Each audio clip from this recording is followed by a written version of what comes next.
Since 2001 and the end of the wars in ex-Yugoslavia, the shores of Croatia have become a favorite tourist destination for Europeans.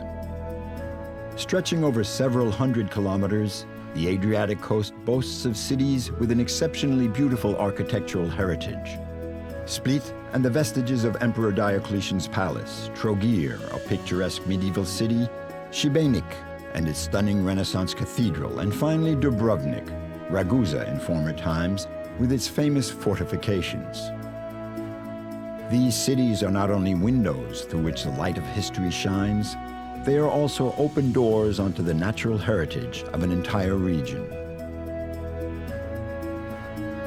Mentalities have evolved, awareness of ecology has grown, so more and more voyagers are looking beyond the decor to take part in the authentic life and traditions of the local inhabitants. On board our schooner, we're about to leave Dubrovnik. We'll set our course for the island of Mljet and its nature park. Then we'll continue our route and visit Korcula with its vineyards, followed by the islands of Vis and Lastovo, where seafarers have revived ancient maritime traditions, before we visit Hvar with its lavender-covered hillsides. A voyage following the whims of the wind through the Dalmatian islands, a secret garden in the heart of the Adriatic.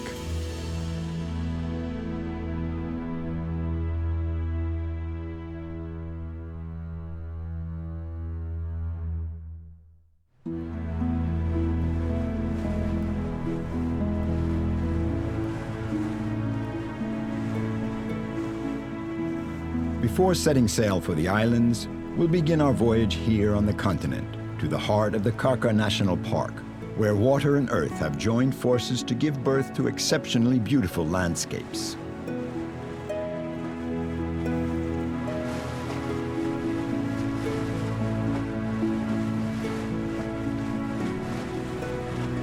It's early morning, and the sun's rays haven't yet penetrated the gorge that the Krka River has carved into the mountain.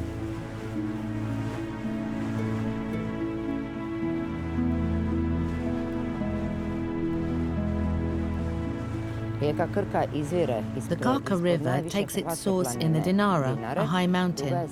It's 72 kilometers long, and along its course it cuts through and connects three cities, Knin, Drniš and Šibenik. Then it flows into the sea via the Šibenik Canal.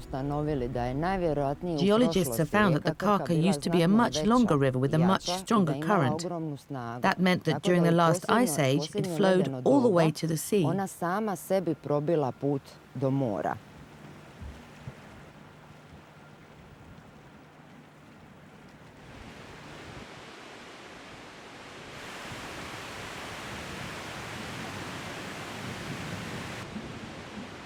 After a short while, we go ashore. Guided by the roar of the water, we soon come upon the Skradinsky Buk, the great waterfalls.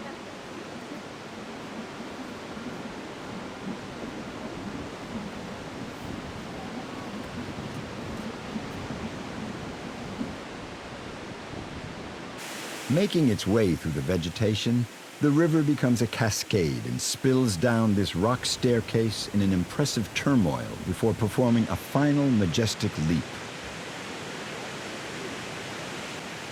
Whereas the river carved out the ravine, here it did the contrary and gave birth to a sort of limestone, travertine, a natural miracle which, however, can be explained. When the flow decreased and the calcium carbonate began to precipitate out, it led to the formation of very specific varieties of moss on which the microcrystals of CO2 and calcium carbonate would fix. Even though they are hindered by the limestone deposits, the mosses continued to thrive, the mosses continued to grow, the calcium continued to fix, and that's how the first travertine barriers were created. They always grow upward, forming what we call beards, caves and gorges. I should mention that as ecosystems go, they are very sensitive and any water pollution can stop their growth. This is why any activity that could pollute is not allowed here in the national park. We've installed water purifiers and set up rules in order to preserve these precious landscapes.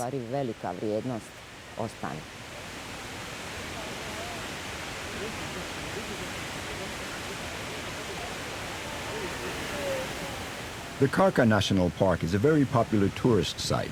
The more intrepid souls take a dip in the pools of chilly water at the foot of the cascade. The others go for walks on the wooden paths along the travertine dams, or visit the mills that used to be run by water power.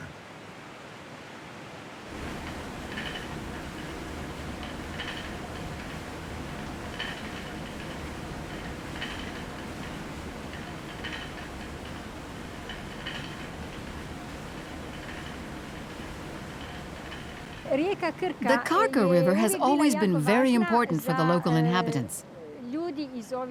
There were mills set up on each set of waterfalls. The water mills used to be very important.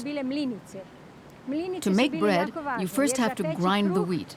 And right up to the end of the 19th century, there was no electricity here. So they used water power to turn the mills. On this cascade, for example, there were more than 60 mills, maybe even close to 100.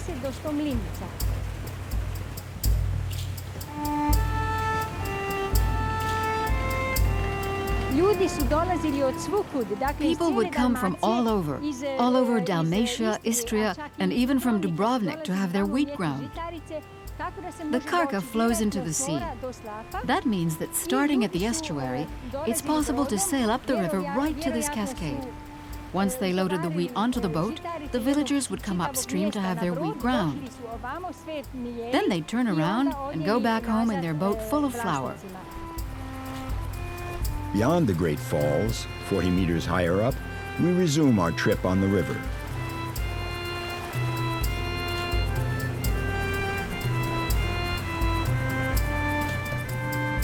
Not far upstream, the river leads to a lake. The monastery on the little island of Visovac was founded by hermit monks and then became Franciscan in 1445. Even during the centuries of Ottoman rule, they carried on with their monastic life in this idyllic setting, far from the furor of the world.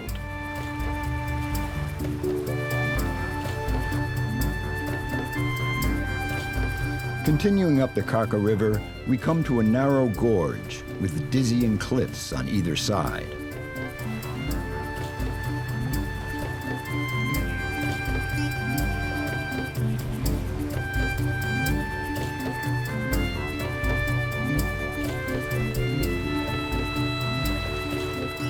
A well-earned reward. We discover a string of cascades nestled in a patch of lush greenery.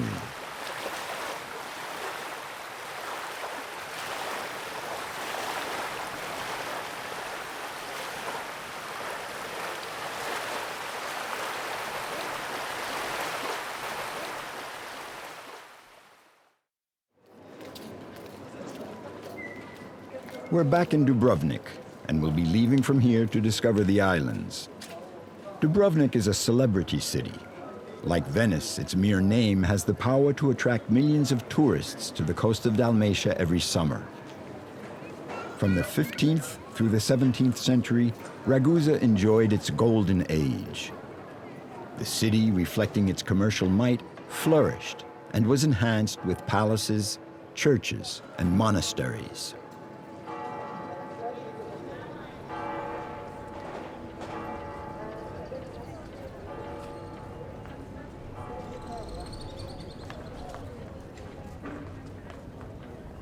Now simply a lovely place for a stroll, the thick ramparts that ring the city used to ensure its protection.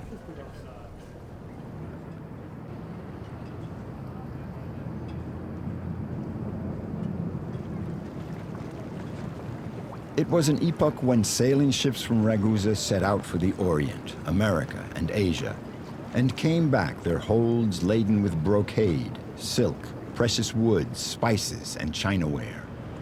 Their shadows still haunt the docks of the old port, which, despite the crowds of tourists, is still a favorite place with the locals.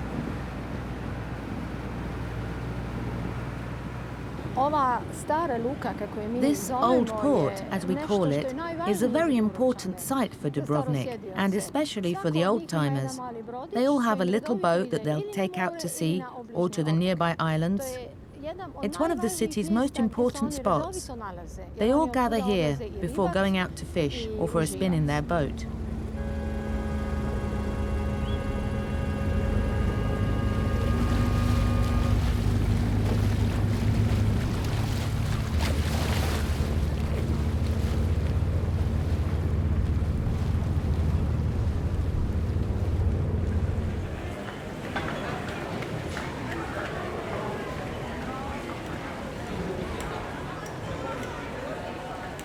The end of the day is drawing near, and the Stradun, the town's main thoroughfare, is full of strollers. The time has come for us to leave this magnificent city and head out to sea to discover another facet of Dalmatia. If you are looking for company, you go live in the old town and you'll get what you want. But if you want to enjoy nature and the sea, then you go out to the islands. Everyone has their favorite island. You have islands with Baroque or Renaissance architecture, or that resemble Greece, like the island of Mljet. There are some really fantastic spots, ideal for a break. Kao Mljet, koji je skoro grčki, imate stvarno fantastična mjesta gdje se možete odmoriti.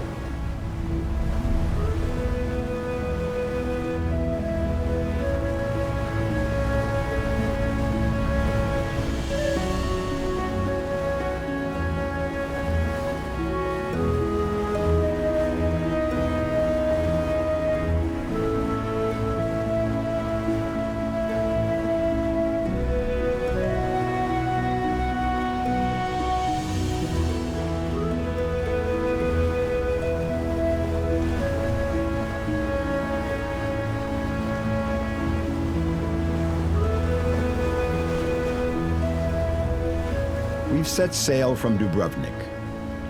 Lit by the soft evening sun, we head northwest toward the island of Mljet, our first port of call.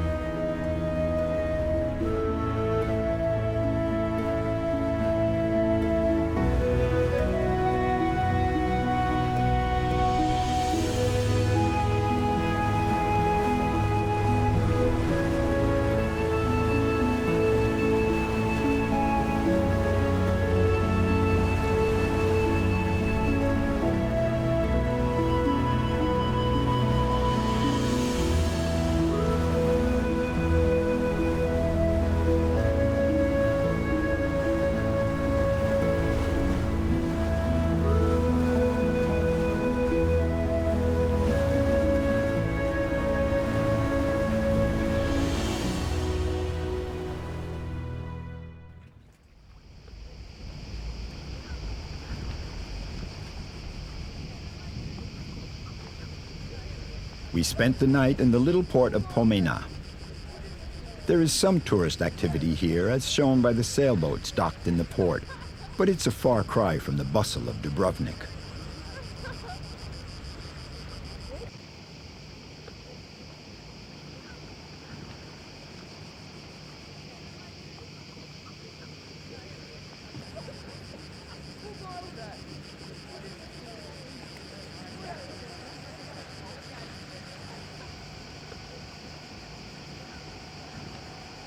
The island of Mljet has its place in history. According to legend, this is where Calypso held Ulysses captive for 7 years while he was trying to make his way back to his home on the island of Ithaca.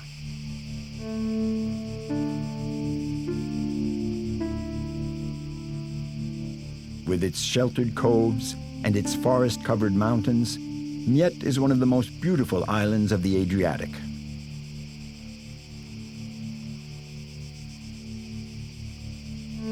The national park takes up the entire western part of the island. This status has prevented the building frenzies that often go along with the development of tourism. In Mljet, there are no huge hotel complexes overlooking the sea, but simple villages scattered through the mountains.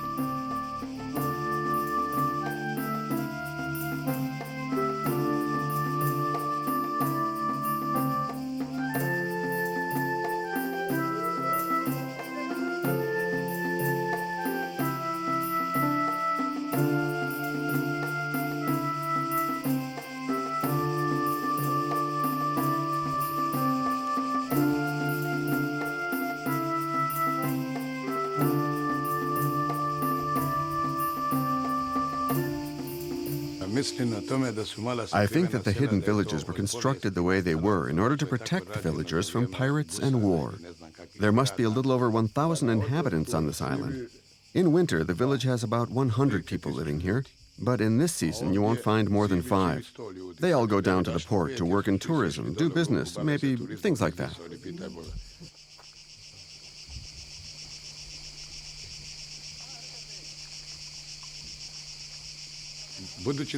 Working as a sailor, I've been to Canada, Central and South America, Mexico, Panama, Rio de Janeiro, Honolulu, Madagascar, Australia, and more.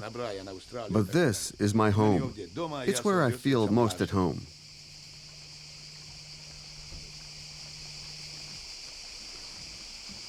We can understand that Ivan, a retired sailor, is naturally attached to his roots, to his village. But when we come out onto the shore of Veliko Jezero, the larger of the island's 2 lakes, we have to admit that this spot is truly magnificent.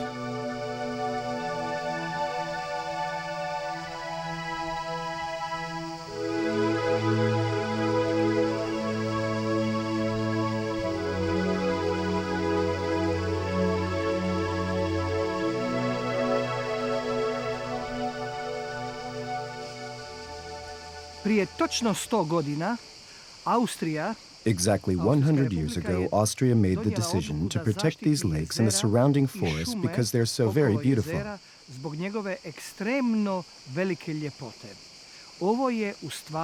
This is really a little paradise. These are 2 saltwater lakes.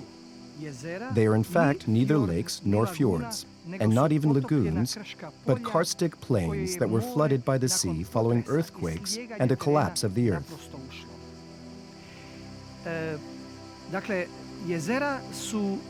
These lakes are really the symbol of this island. The forest of holm oaks, Aleppo pines, and strawberry trees, Arbutus unedo in Latin, make up a cover of greenery and add to the beauty of the island, not forgetting the exceptional rock formations all around the lakes.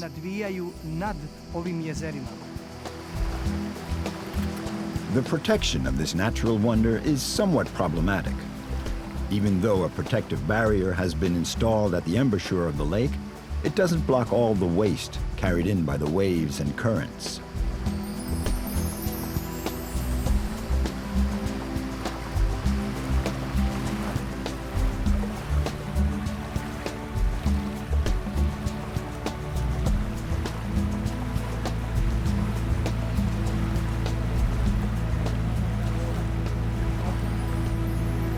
It was the Benedictines who, in the 12th century, decided to build a monastery on the island of this large lake.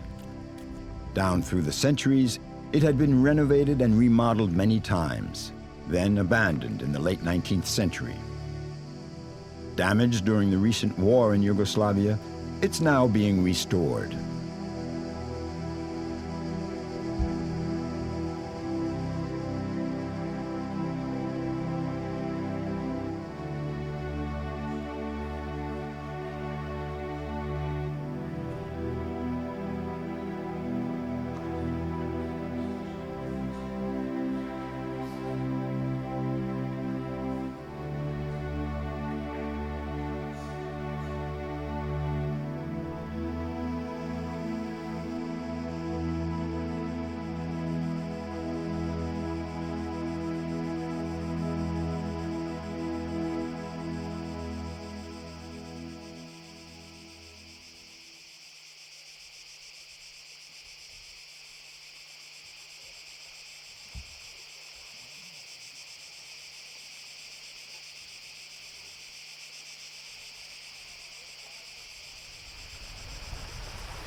we leave Pomena and head out to sea again. This time we'll be heading north, toward the island of Korcula.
We soon come into view of the town of Korcula, perched on the finger of land jutting into the Adriatic.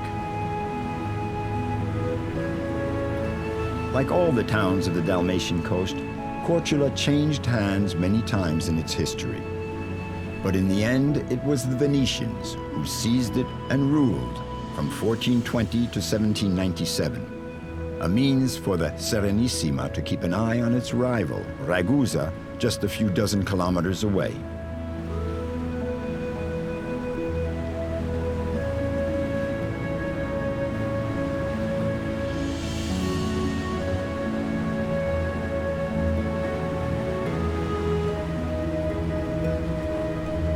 The captain has come into the port at the foot of the fortress. But we're not allowed to moor the boat, because the dock has to remain free for the ferries and tourist boats that come and go all day long.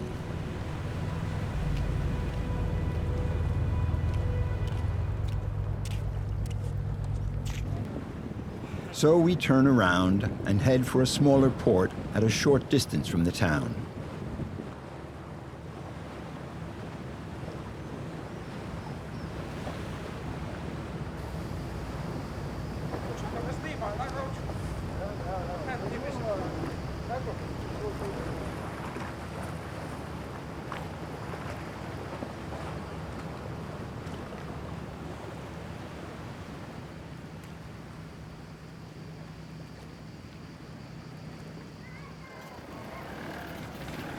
Before we even venture into the small lanes of the old town, we're once again plunged into the bustling atmosphere we left behind in Dubrovnik.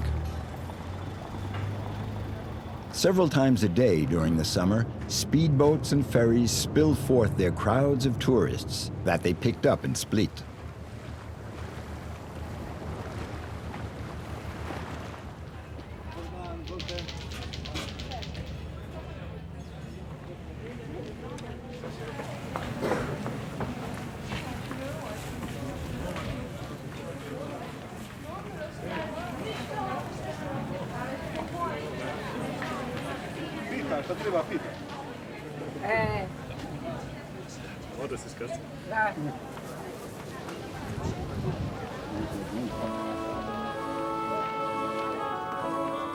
We'll enter the city through the 14th century Veliki Revelin Gate. The lion which we can see on the coat of arms of Korčula's governors is a reminder of Venice's domination.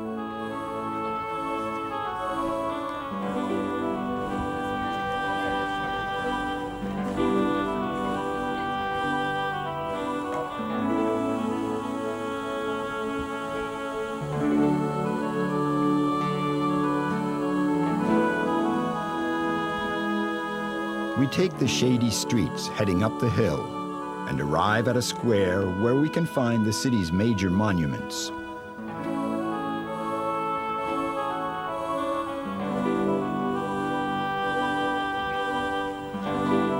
The Gabrielis Palace and the cathedral facing it were both constructed in the 15th century during the golden age of stone sculpture.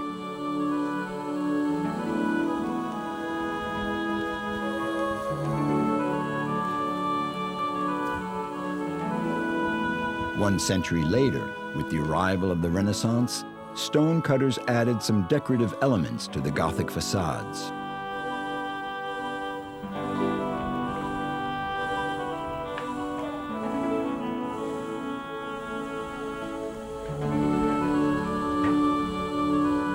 We've savored the charm of Korcula, but now we're going to have to move on to the village of Lombarda.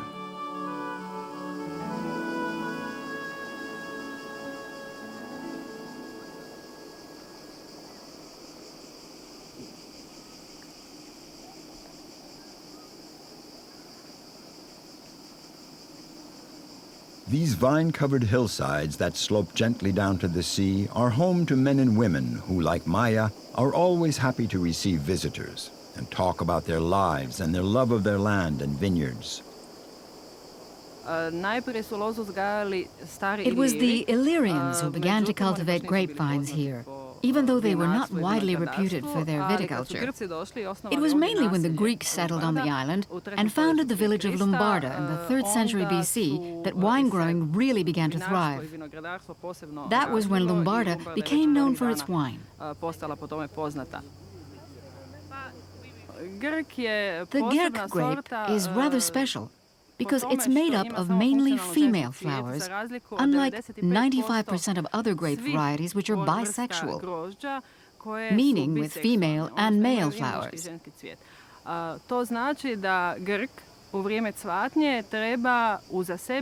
This means that when this grapevine flowers, it needs another grape variety also in flower nearby.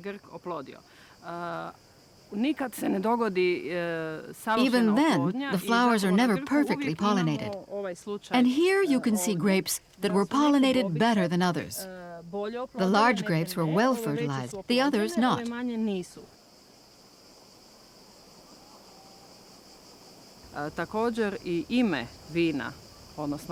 The appellation of the grape, Grk, has two meanings in Croatian. The first is the Greek, a man from Greece, because perhaps that's where this grape came from. The second means bitterness. Our wine has a slightly bitter taste. A pleasing bitterness, of course, that you discover as an undertone. Maybe that's the origin of the appellation, but we're not sure.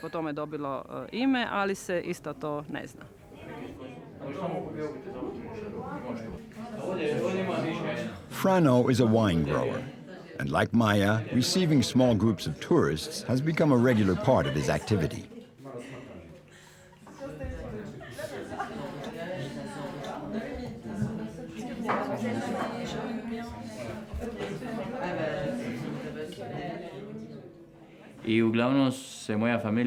My family has always lived by wine growing and the sale of our wines. But when communism took over in 1945, after the Second World War, it was prohibited to produce wine as a private enterprise. Once the country became democratic, I revived the family wine growing business. Little by little, we restored the buildings exactly as they had been in the old days, and I started to produce, to receive visitors, and show them my activity and my products.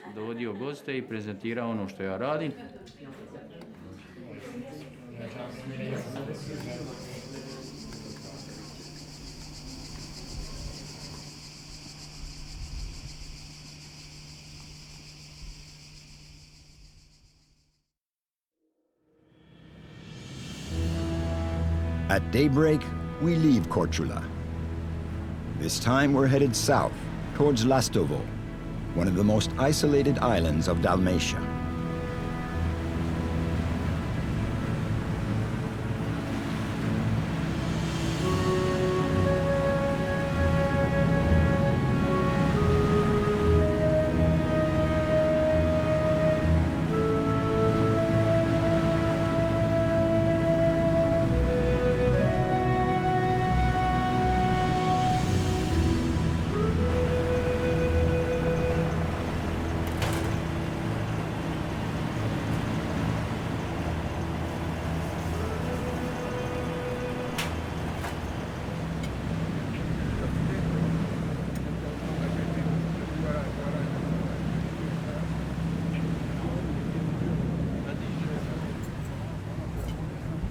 Abraham, the first mate, along with the captain, works out the distance we still have to cover to reach Lastovo.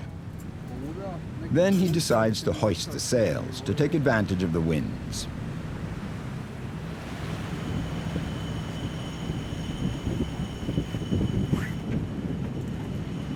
Our schooner, built in Turkey, is certainly no racing boat. The sails are decent, but the boat is hard to handle. No matter, we have a favorable wind, and Abraham wants to have some fun.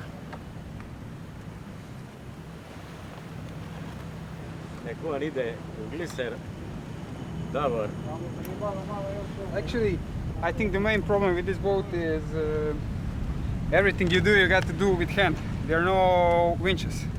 No, so we are kind of sailing old traditional sailing. We put the bow of the ship to the wind, put up the sails, trim it, and then it fall down in the wind. So when the sails is full of wind, then we sail.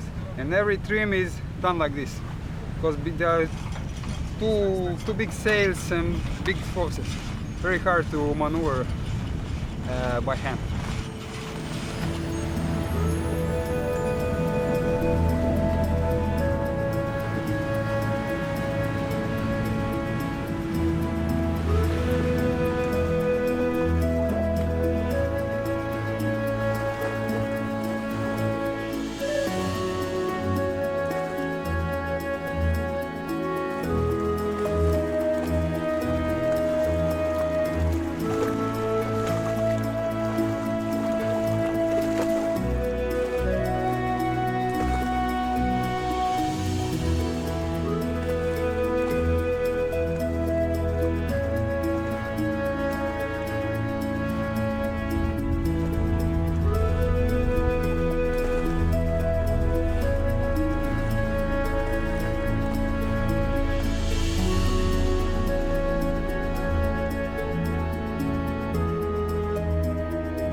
After a while, we come into view of Lastovo.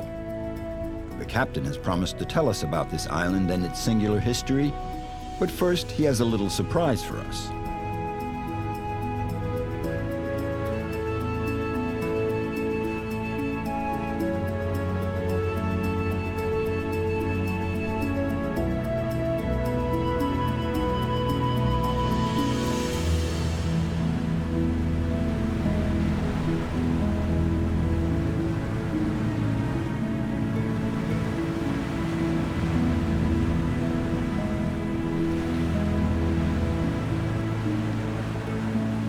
Coming around the point of an island, we see in the distance what looks like a tunnel built into the mountainside.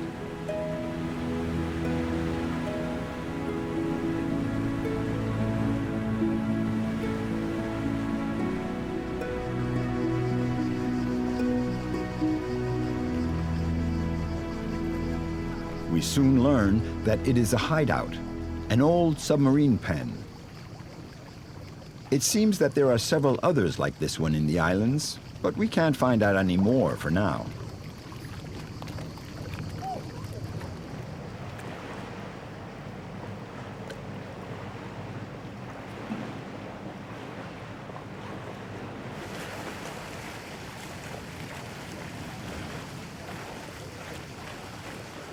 After a quick dip in this strange setting, we continue on our route for Lastovo.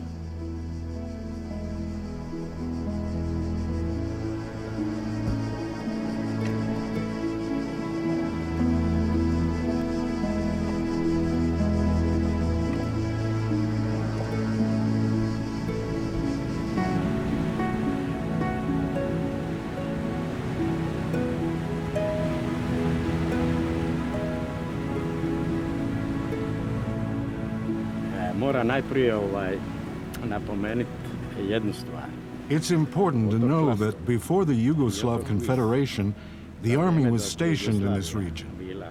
They occupied the islands of Lastovo and Vis, and for 50 years, these islands were off limits to foreigners and the general public. A lot of people left the island after World War II. Many of them went to Italy. Only the poorest stayed behind. They lived by fishing and had very modest living conditions.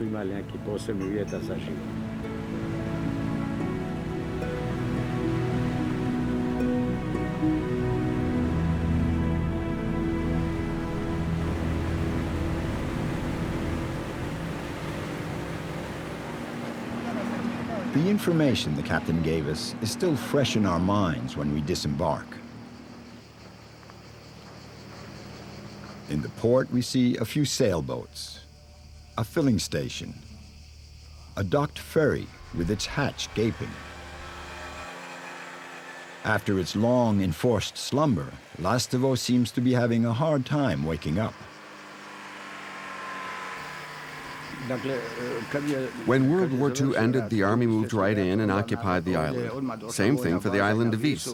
Nobody was allowed onto the island. My sister got married in Hvar. I had to go to the police station, to the UDBA, the state security system, and provide guarantees for her to be able to come here. For 20 years, during the time of Yugoslavia, the island was off limits to foreigners and even non-resident Yugoslavs, unless they had special authorization.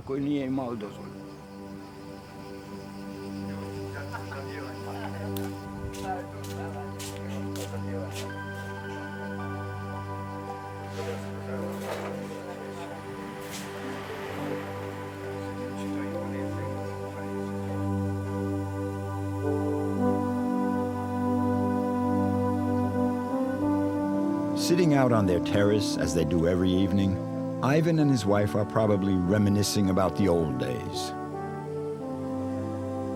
Do they even realize that what they see before them is one of the Mediterranean's most unspoiled vistas? But for how much longer?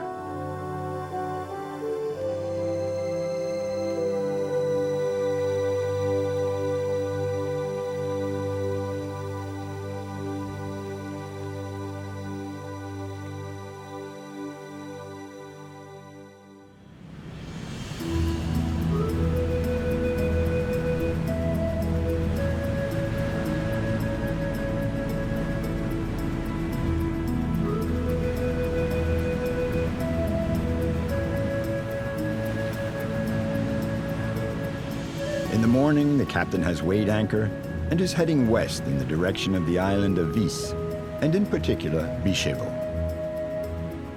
Every summer, crowds of tourists are drawn to this little islet by a surprising natural curiosity.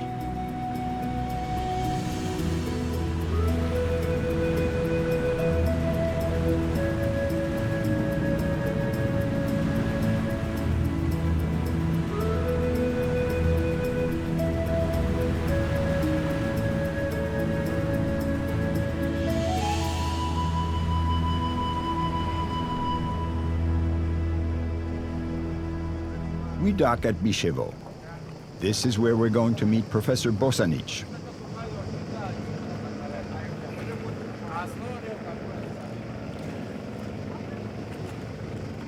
And here he comes with his friends on board a boat with a black hull, a GORETA Falcuza. Josko Bosanic is a professor of humanities at the University of Split. It was thanks to the accounts of the old-timers that he managed to build this Falcuza, a fishing vessel that has now disappeared, but was once the pride of the Adriatic fishing fleet. While Josko and his friends prepare their boat, we observe the comings and goings of the small craft visiting the island's famous Blue Grotto.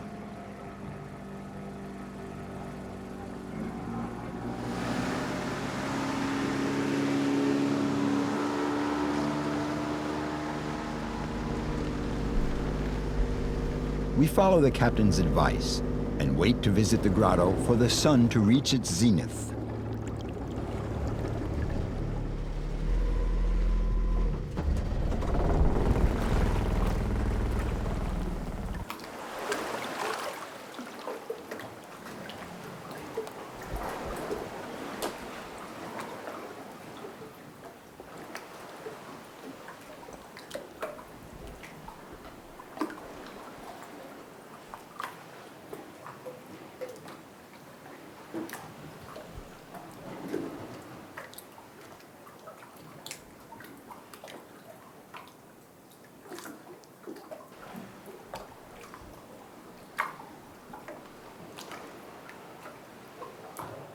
A very simple phenomenon, but quite spectacular. The sun's rays penetrate the grotto through the underwater opening and flood the cavern with a surreal blue light.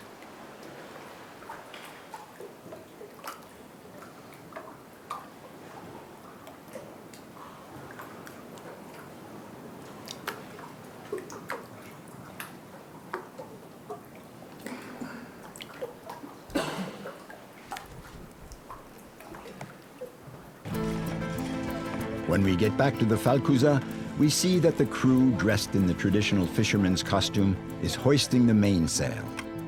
In the old days, the fishermen of Vis, who had to cover a good distance to reach the fishing banks, needed a boat with sides high enough to keep the water from washing in. At the same time, these high sides made it difficult to haul in the heavy nets, and so was born the idea of building boats with fold-down sides, the Falcuza. The shape of this boat is very old and at the same time very modern. The design of this modifiable boat probably goes back to the Phoenicians. The ancient Greeks were certainly inspired by the Phoenicians, who were considered the oldest and most experienced seafarers of the Mediterranean. The Greeks continued the tradition of this boat and brought it to the island of Vis. And ever since that period, the design of this modifiable boat, for you have, in fact, two boats in one, survived right up until the mid-20th century when motors came in and made this type of boat obsolete. And it was right at that time that people woke up to the fact that this boat possessed a cultural value. From that came this project of restoring a Falcuza and exhibiting it to the world as a cultural artifact, an object symbolic of the Croatian maritime world within the context of the Mediterranean.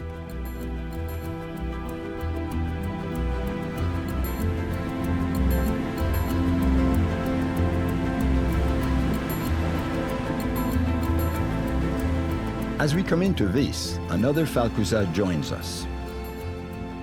There used to be hundreds sailing in the region, but when Professor Bozanic decided to revive these boats, he couldn't find a single wreck to restore.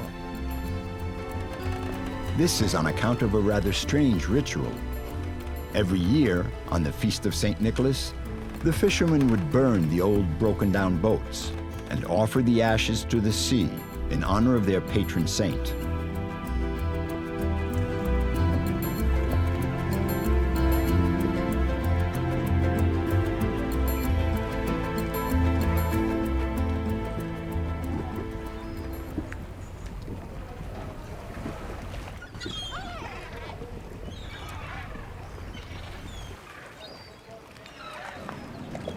A military base for the former Yugoslav army, Komisa and the rest of the island was off limits to foreigners until 1989.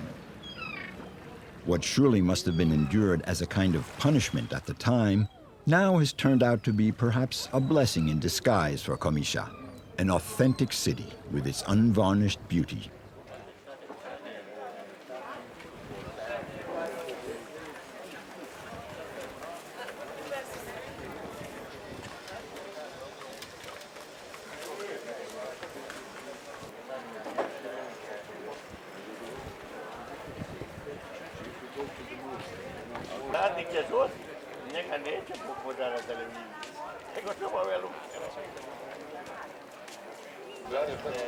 This day, full of authenticity and tradition on Vis, ends with a banquet at Professor Bozanic's house with food and drink in abundance.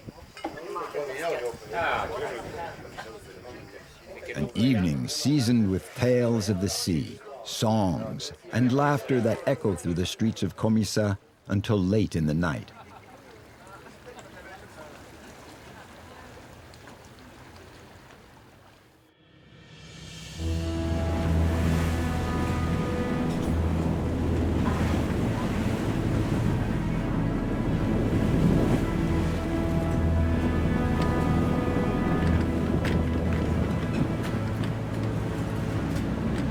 Our voyage to the heart of the Adriatic is approaching its end.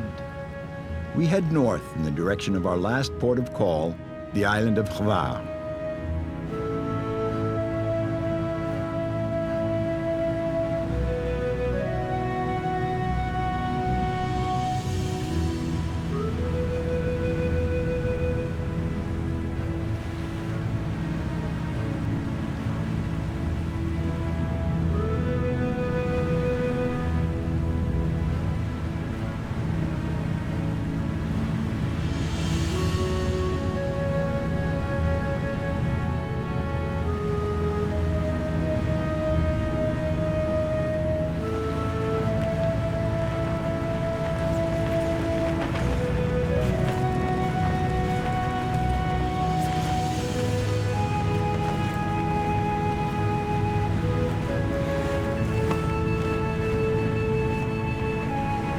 We set out with the intention of discovering the authentic islands of Dalmatia and of meeting people attached to their traditions, yet here we are in Hvar, the in-spot of the jet set and meeting place of trendy vacationers. But we have to be patient, for there are surely some authentic places hidden away in Hvar, as there were in Dubrovnik and Korcula. Hvar is very popular among rich people. People come to Hvar to be sea. It is one of the reasons. But for me, it's about beauty. Beautiful countryside, beautiful architecture, history, everything. For me, this is Hvar.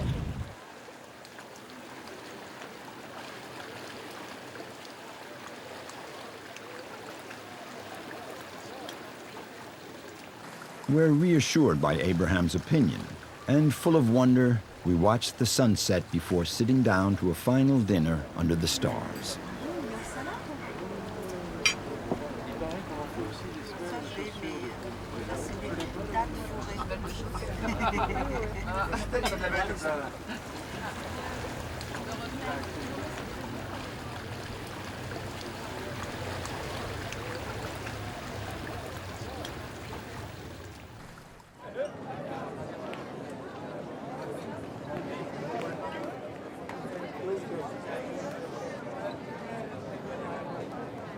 Despite the crowds swarming through the streets and plazas, the gleaming yachts lined up along the pier, we still get an idea of the beauty of the town, which for a night becomes a simple theater backdrop.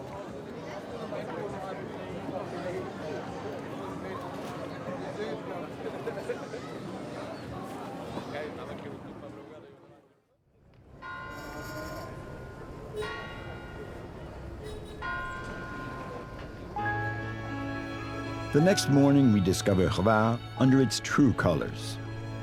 The party people have given way to visitors eager to admire the masterpieces that are the fruit of several centuries of Venetian and Byzantine influence.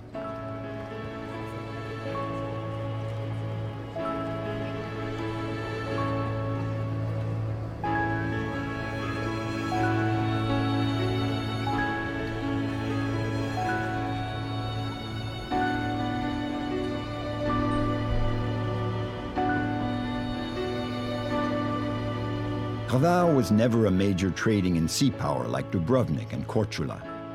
Its only riches were its agriculture: grapes, olives, figs, and above all, lavender, grown for ages on the nearby plateaus, where we get a view of Korcula, Vis, and the other islands that we visited during our voyage.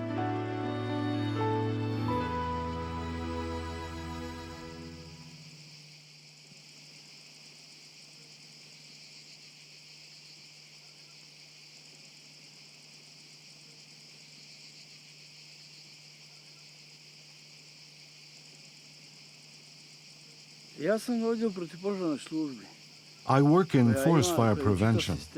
Our surveillance system covers all of Dalmatia. The big problem here is lavender. It's highly inflammable. When it burns, it's very hard for us to get close to put the fire out. It catches fire very easily because it has such a high oil content.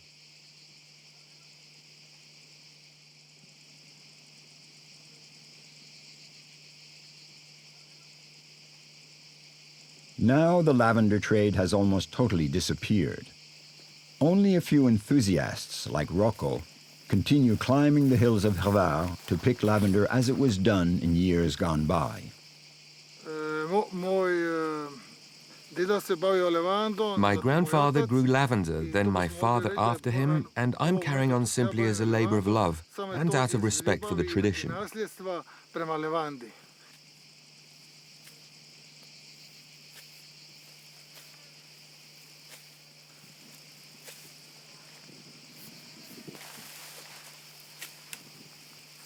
We don't begin the harvest until after July the 22nd, after the celebration of the Feast of St. Madeleine, which takes place in Svirche.